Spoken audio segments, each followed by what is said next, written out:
नमस्कार दोस्तों, मैं मुकेश पांडे अपने YouTube चैनल सक्सेस टिप्स पर आपका फिर से स्वागत करता हूं।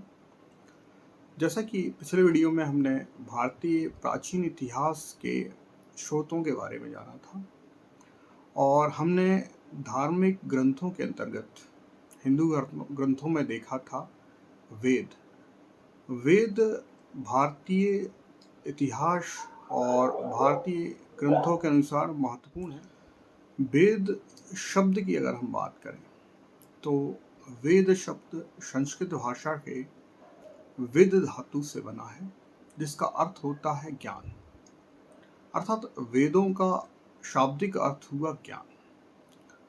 तो वेद जो है भारतीय सनातन धर्म के ज्ञान के लिए बहुत ही महत्वपूर्ण है और अगर हम परीक्षा की दृष्टि से देखें तो वेदों से काफ़ी प्रश्न भी आते हैं।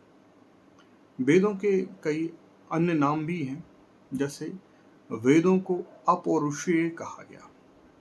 अपौरुषेय मतलब जिसकी रचना किसी पुरुष ने नहीं की। ये सनातन भी कहे गए और इन्हें नित्य भी कहा गया, अर्थात ये सदैव विद्यमान रहे।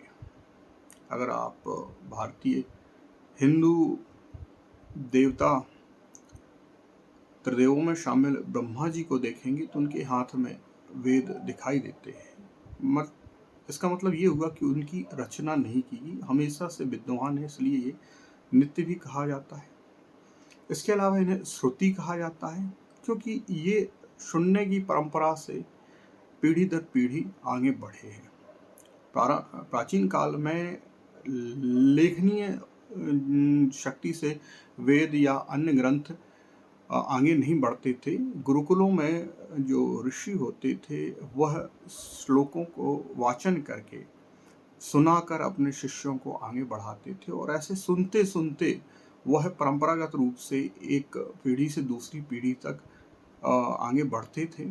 तो वेदों के साथ भी ऐसा हुआ, इसलिए इन्हें श्रुति कहा गया, सुनने के कारण। अब वेद जब किसी ने लिखे नहीं और हमारे समक्ष एक प्रश्न उठता है कि फिर वेद व्यास क्यों? तो वेद व्यास जो है वो वेदों के रचयिता नहीं है, बल्कि संकलन करता है। और वेद व्यास किसी व्यक्ति व्यास विशेष का नाम नहीं है, बल्कि एक पदवी है। हर युगों में अलग अलग जो है संकलन करता हुए और उन्हें जो है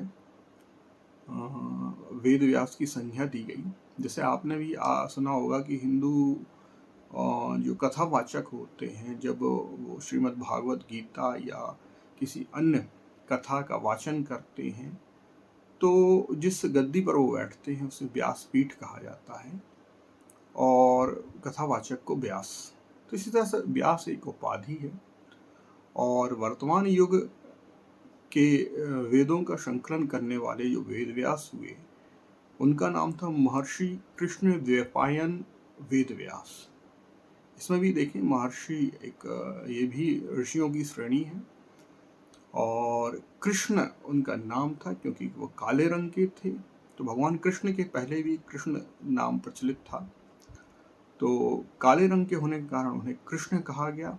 और गंगा पुत्र रहे वो, गंगा के एक द्वीप में उनका जन्म हुआ। द्वीप में जन्म होने के कारण उन्हें द्वैपायन कहा गया और वेद व्यास उनकी उपाधि रही। तो वर्तमान वेदों के संकलनकर्ता जो है महर्षि कृष्ण द्वैपायन वेद व्यास रहे हैं। अब हम वेदों की बात करें तो वेद 4 हुए हैं, जिसमें सबसे प्रथम और सबसे बड़ा वेद ऋग्वेद है, दूसरा सामवेद, तीसरा यजुर्वेद और चौथा अथर्ववेद। वेद त्रयी में प्रश्न कई बार पूछा गया कि वेद त्रयी में कौन कौन से वेद आते हैं। तो वेद त्रयी में प्रथम 3 वेद यजुर्वेद, सामवेद और ऋग्वेद आते हैं। अथर्ववेद को इसमें शामिल नहीं किया गया है क्योंकि अथर्ववेद की जो विषय वस्तु है सामाजिक जीवन के क्रियाकलापों से है, इसलिए इसको कई नकारात्मक चीज़ें भी इसमें वर्ण मारण वशीकरण इत्यादि भी शामिल होने के कारण इसे वेद त्रयी में शामिल नहीं किया गया। अब हम आते हैं ऋग्वेद। ऋग्वेद भी दो शब्दों से मिलकर बना है, ऋक और वेद। ऋक मतलब ऋचाएं, ऋक का अर्थ होता है ऋचाएं।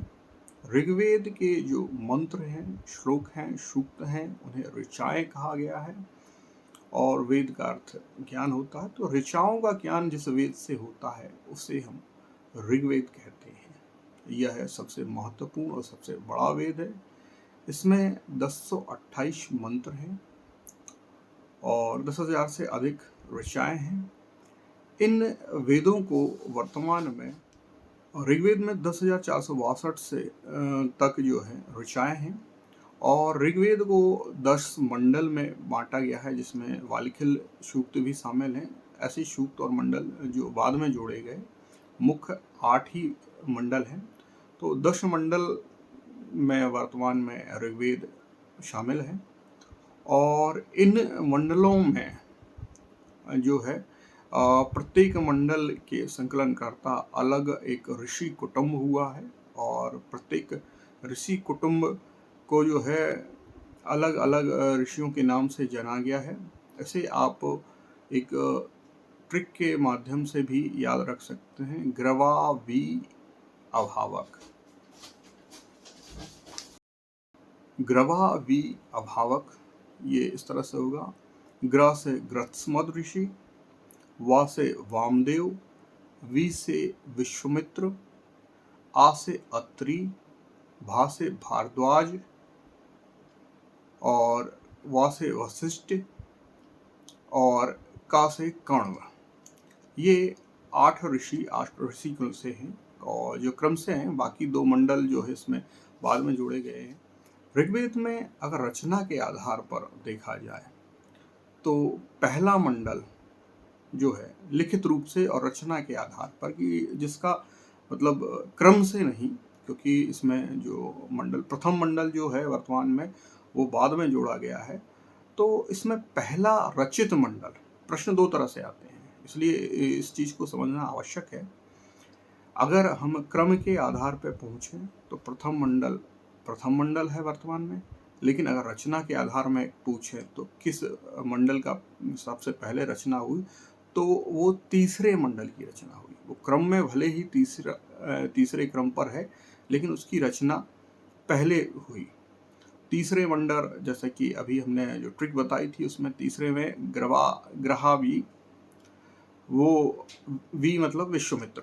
तो तीसरे मंडल के जो ऋषि हैं वो विश्वामित्र हैं और इस मंडल का, चूंकि अब पहले रचना हुई है, तो इस मंडल का प्रथम मंत्र भी जो है सबसे प्राचीन मंत्र होगा।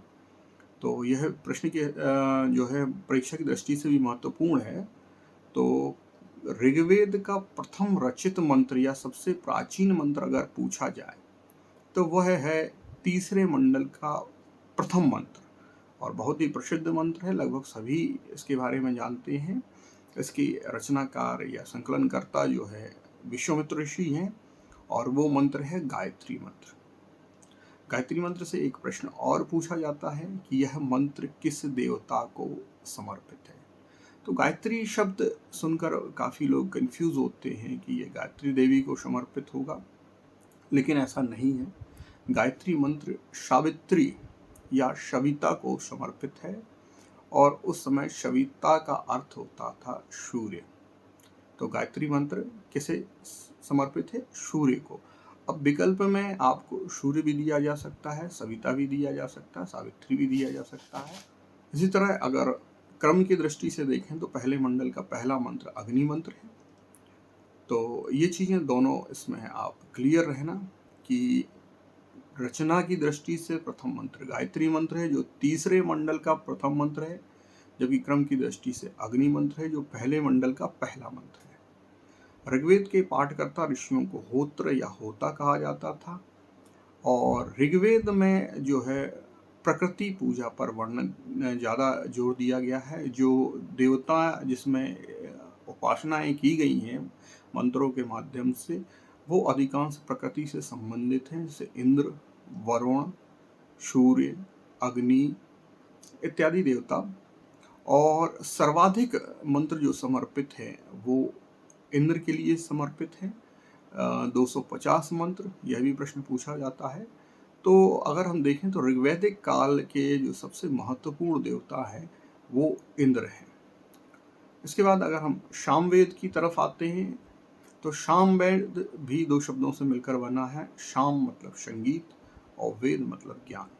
तो इस वेद को जो है संगीत का जनक भी कहा जाता है। और इस वेद में जो है अधिकांश मंत्र जो है यजुर्वेद से लिए गए हैं और यज्ञों के समय गाए जाने वाले मंत्रों को ही इसमें शामिल किया गया है। तीसरा मंत्र जो है, तीसरा वेद जो है वो यजुर्वेद है।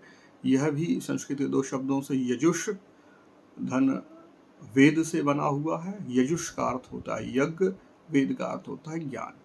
तो यजुर्वेद में जो है यज्ञ संबंधी मंत्रों को रखा गया है। इसमें यज्ञ करने की विधियां भी दी गई हैं और इसमें यज्ञ करने के लिए या हवन करने के लिए वेदी का जो निर्माण होता है उससे संबंधित ज्यामितीय ज्ञान भी दिया गया है। तो अगर देखा जाए तो गणितीय या ज्यामितीय ज्ञान का सबसे प्राचीन अगर स्रोत है तो यजुर्वेद है। तो यजुर्वेद यज्ञ से संबंधित है। और सबसे आखिरी वेद है अथर्ववेद। यह जो है सामाजिक चीज़ों से संबंधित है। इसमें मरण, मारण, उच्चाटन, वशीकरण इत्यादि चीज़ें भी दी गई हैं। बीमारियों के बारे में ही बताया गया है, लेकिन इसे जो है वेद त्रयी से अलग रखा गया है। तो इस तरह से यह हमारे चारों वेदों का एक महत्वपूर्ण तथ्यात्मक जानकारी है। विस्तार से कभी जब हम इतिहास के चैप्टर के रूप में इसे पढ़ेंगे तब इस पर और अधिक विस्तार से चर्चा करेंगे। सामान्य अध्ययन की दृष्टि से इन चारों वेदों से महत्वपूर्ण तथ्य मैंने आपको बता ही दिए हैं। तो आज के लिए आज की जानकारी कैसी लगी ज़रूर बताइएगा। तब तक के लिए नमस्कार, जय हिंद, जय